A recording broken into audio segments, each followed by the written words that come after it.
نحمدہ ونصلی علی رسولہ الکریم اما بعد۔ ترجمے والے قرآن پاک کا صفحہ نمبر 930، 25واں پارہ، سورہ دخان، آخری رکوع، آخری آیت نمبر 51 تا 59۔ اعوذ باللہ من الشیطان الرجیم، بسم اللہ الرحمن الرحیم۔ ان المتقین فی مقام امین فی جنات وعیون یلبسون من سندس واستبرق متقابلین كذلك وزوجناهم بحور عين يدعون فيها بكل فاكهة آمنين لا يذوقون فيها الموت إلا الموتة الأولى ووقاهم عذاب الجحيم فضلا من ربك ذلك هو الفوز العظيم فإنما يسرناه بلسانك لعلهم يتذكرون فارتقب إنهم مرتقبون۔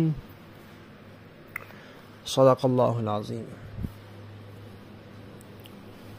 پچھلی آیات میں نہ ماننے والوں کا، مشرکین کا برا انجام ذکر ہوا تھا، اور قرآن پاک کا یہ اسلوب ہے کہ وہ منکرین کے ساتھ متقین کا انجام بھی ذکر کرتا ہے، دوزخ کے ساتھ جنت کا تذکرہ بھی کرتا ہے۔ اور حضرات مفسرین کرام نے لکھا ہے کہ قرآن کافروں کا انجام بیان کرتا ہے، قرآن نافرمانوں کا انجام بیان کرتا ہے، اور متقی مسلمانوں کا انجام بیان کرتا ہے۔ جہاں بھی تذکرہ آتا ہے جنت کس کے لیے بنی ہے، صرف ایمان کا تذکرہ نہیں آتا، تقوی کا تذکرہ بھی آتا ہے۔ تو جس کا عقیدہ بھی صحیح ہے، عمل بھی تقوی والا ہے، جنت اس کے لیے بنی ہے، اور یہ انجام بھی اسی کا ہے۔ اور جو صرف عقیدہ تو ٹھیک کر لیتا ہے لیکن عمل کی طرف متوجہ نہیں ہوتا، اس کو خبردار ہو جانا چاہیے، اور اس پر اس کو خوش نہیں ہونا چاہیے کہ یہ انجام میرے لیے لکھا ہوا ہے، وہ اپنے آپ کو اس کے قابل بنائے۔ یہاں اللہ تبارک و تعالی نے جنتیوں کو ملنے والی نعمتوں کا تذکرہ فرمایا ہے۔ پہلے نمبر پر فرمایا کہ جو متقی لوگ ہیں وہ وہاں باغات میں اور چشموں میں ہوں گے، امن اور چین کے ساتھ ہوں گے، کوئی بد امنی، کوئی بے امنی، کوئی خوف کسی قسم کا کچھ بھی نہیں ہوگا۔ دوسرا، دنیا میں مردوں کے لیے ریشم پہننا حرام ہے، وہاں ریشم پہنیں گے، اور دو لفظ بولے ہیں، سندس اور استبرق۔ سندس کہتے ہیں باریک ریشم کو، استبرق کہتے ہیں موٹے ریشم کو، کسی کو باریک پسند ہوتا ہے، کسی کو موٹا۔ اب جنت کا سندس اور استبرق کیسا ہوگا یہ اللہ کو معلوم ہے، بہرحال وہاں یہ لباس ان کو نصیب ہوگا، یہ دوسری نعمت جس کا یہاں تذکرہ آیا۔ تیسرا، جنتیوں کے دلوں میں ایک دوسرے کی کدورت، نفرت وغیرہ نہیں ہوگی کہ کوئی کسی سے منہ پھیر کے بیٹھے یا کسی سے کنی کترائے، بلکہ آمنے سامنے بیٹھے ہوں گے۔ چوتھا یہ فرمایا کہ ہم وہاں ان کے گوری رنگت والی خوبصورت عورتوں کے ساتھ جوڑے بنا دیں گے، یعنی حوریں جو ہیں کالی رنگت بھی عیب ہے، اس لیے گوری رنگت والی ہوں گی۔ چھوٹی آنکھیں عیب ہیں، بڑی آنکھوں والی عورتوں کے ساتھ ہم ان کے جوڑے بنا دیں گے، یعنی خوبصورت ترین شریک حیات ہوں گی۔ 4 ہو گئیں کہ امن چین سے ہوں گے باغات اور چشموں میں۔ دوسرا، ریشم کا لباس پہنیں گے۔ تیسرا، کدورتیں نہیں ہوں گی، آمنے سامنے بے تکلف بیٹھیں گے۔ چوتھا، خوبصورت ترین شریک حیات نصیب ہوگی۔ اور 5واں یہ ہے کہ عمدہ سے عمدہ بہترین قسم کے کھانے ہوں گے، ہر قسم کے پھل جو چاہیں گے منگوائیں گے، اور امن کے ساتھ، یہ نہیں کہ بھئی ختم ہو گئے ہیں یا کوئی خطرہ ہے یا کوئی نقصان ہو جائے گا یا کھانے سے کوئی بدہضمی ہو جائے گی، کچھ بھی نہیں ہے۔ اور چھٹی نعمت یہ فرمائی کہ یہ سب نعمتیں ان کو زوال نہیں ہوگا، یہ ہمیشہ ہمیشہ کے لیے ہوں گی، ان کے لیے موت نہیں ہے، ایک موت جو آئی بس آ گئی، اس کے بعد اب موت نہیں ہے۔ اور ساتویں نعمت یہ فرمائی کہ اللہ تعالیٰ ان کو دوزخ کے عذاب سے بچا لیا۔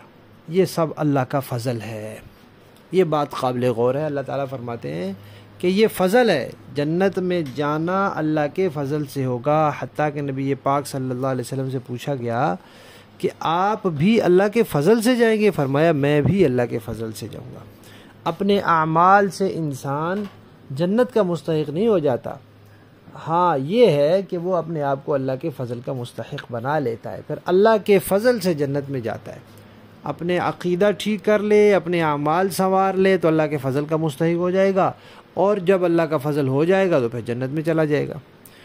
اور اعمال کیسے ٹھیک کرے گا؟ پھر آتا ہے کہ اللہ کی توفیق سے ہوتا ہے، اللہ توفیق دیں گے تو عمل ٹھیک ہوگا، یہ بات بھی درست ہے۔ لیکن اللہ توفیق کس کو دیتے ہیں؟ جو اپنے آپ کو اس توفیق کا مستحق بناتا ہے، اپنے دل کو سیدھا رکھتا ہے، ضد بازی اور تکبر میں نہیں آتا، اس کو اللہ توفیق دیتے ہیں۔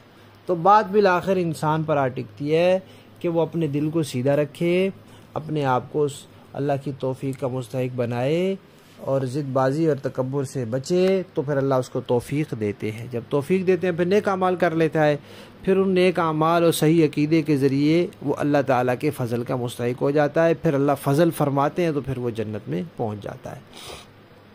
تو فرمایا کہ یہ بہت بڑی کامیابی ہے۔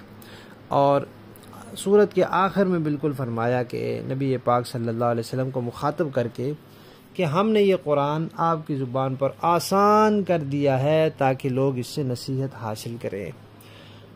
پھر بھی اگر وہ نصیحت حاصل نہ کریں تو پھر کوئی بات نہیں، آپ بھی انتظار کریں، وہ بھی انتظار کریں گے۔ وہ تو انکار کے طور پر انتظار کر رہے ہیں، اور آپ اللہ تعالیٰ کے وعدے پر یقین رکھتے ہوئے انتظار کریں کہ بالآخر غلبہ ایمان والوں کا ہوگا، اور آخرت میں بھی کامیاب ایمان اور تقوی والے ہی ہوں گے۔ یہاں جن 7 نعمتوں کا تذکرہ آیا ہے، ان کا انسان اگر دنیا کے ساتھ تقابل کرے، پہلی نعمت ہے کہ باغات اور چشموں میں امن اور چین کے ساتھ ہوں گے۔ دنیا میں باغات اور چشموں میں رہنا ہر کسی کو نصیب ہوتا ہی نہیں، اور ہوتا بھی ہے تو امن، بیماری سے امن کوئی پتہ نہیں، چوری چکاری ڈاکے سے امن کوئی پتہ نہیں، اور تکلیف رنج غم سے امن کوئی پتہ نہیں، لیکن وہاں امن ہوگا۔ پھر یہاں ریشم پہننے کی اجازت نہیں، پہنے گا تو اللہ کی لعنت کا مستحق ہوگا، وہاں پہنے گا، مزے سے پہنے گا۔ پھر یہاں دنیا میں ایک دوسرے، ہر انسان کی دوسرے سے محبت ہونا ممکن نہیں ہے، ضرور کسی نہ کسی سے نفرت ہوگی، بغض ہوگا۔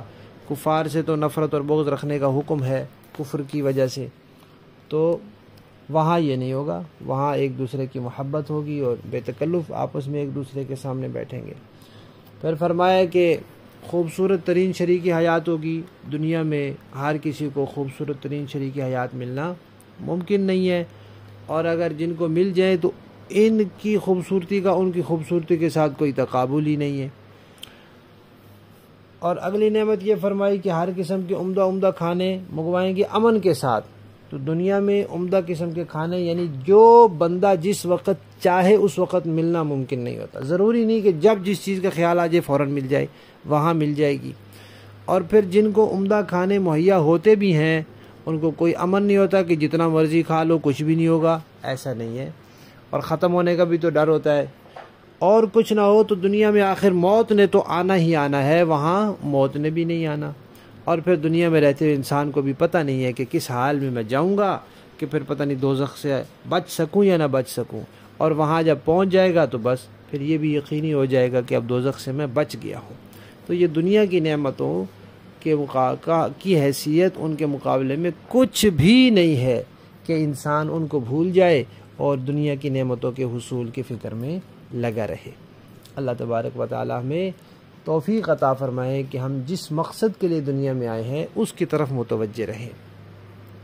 لفظی معنی دیکھیے، انا بے شک المتقین تقوی والے لوگ فی مقام امین امن و چین کی جگہ میں ہوں گے، فی جنات باغات میں، وعیون اور چشموں میں، یلبسونا پہنے ہوں گے، من سندس باریک ریشم، و استبرق اور موٹا ریشم، متقابلین، آمنے سامنے بیٹھے ہوں گے۔ کذالک، اسی طرح، یہ بات تو اسی طرح ہے۔ وَزَوَّجْنَاهُمْ، اور ہم جوڑے بنا دیں گے ان کے، بِحُورٍ عِین، خوبصورت بڑی آنکھوں والی عورتوں کے ساتھ، حوروں کے ساتھ۔ یدعونا، وہ منگوائیں گے، فیہا، اس جنت میں، بکل فاکہۃ، ہر قسم کے میوے، آمنین، بالکل اطمینان کے ساتھ۔ لا یذوقون، نہیں چکھیں گے، فیہا، وہاں، الموت، موت، الا مگر، الموتۃ الاولی، پہلی موت جس کا وہ ذائقہ چکھ چکے ہیں۔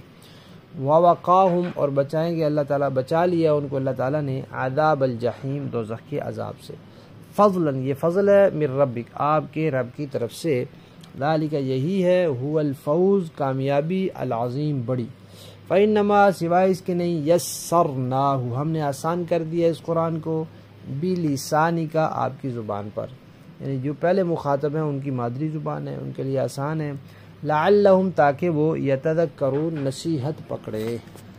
یہاں یہ بات بھی یاد رکھنی چاہیے کہ جو لوگ منکرین حدیث ہیں، حدیث کا انکار کرتے ہیں، وہ کہتے ہیں کہ قرآن آسان ہے، اس کو سمجھنے کے لیے حدیث کی کیا ضرورت ہے۔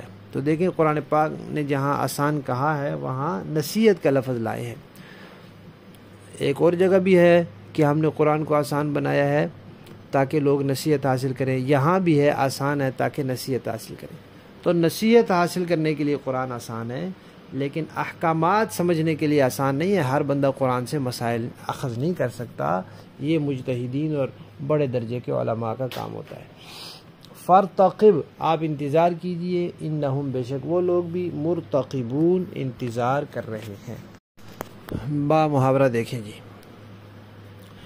ان المتقین فی مقام امین فی جنات وعیون، دوسری طرف پرہیزگار لوگ یقیناً امن و امان والی جگہ میں ہوں گے، باغات میں اور چشموں میں، یلبسون من سندس واستبرق متقابلین، وہ آمنے سامنے بیٹھے ہوئے سندس اور استبرق کا لباس پہنے ہوں گے، کذالک، ان کے ساتھ یہی معاملہ ہوگا، وَزَوَّجْنَاهُمْ بِحُورٍ عِین، اور ہم بڑی بڑی آنکھوں والی حوروں کا ان کے ساتھ بیاہ کر دیں گے، یدعون فیہا بِکُلِّ فَاکِہَةٍ آمنین، وہ وہاں بڑے اطمینان سے ہر قسم کے میوے منگواتے ہوں گے،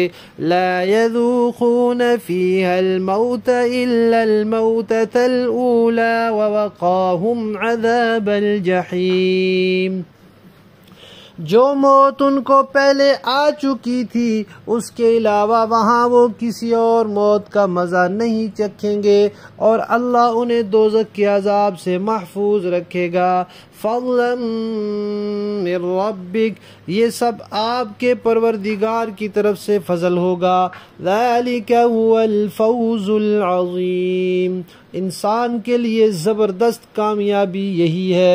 فَإِنَّمَا يَسَّرْنَاهُ بِلِسَانِكَ لَعَلَّهُمْ يَتَذَكَّرُونَ، غرض اے پیغمبر ہم نے اس قرآن کو آپ کی زبان میں آسان بنا دیا ہے تاکہ لوگ نصیحت حاصل کریں۔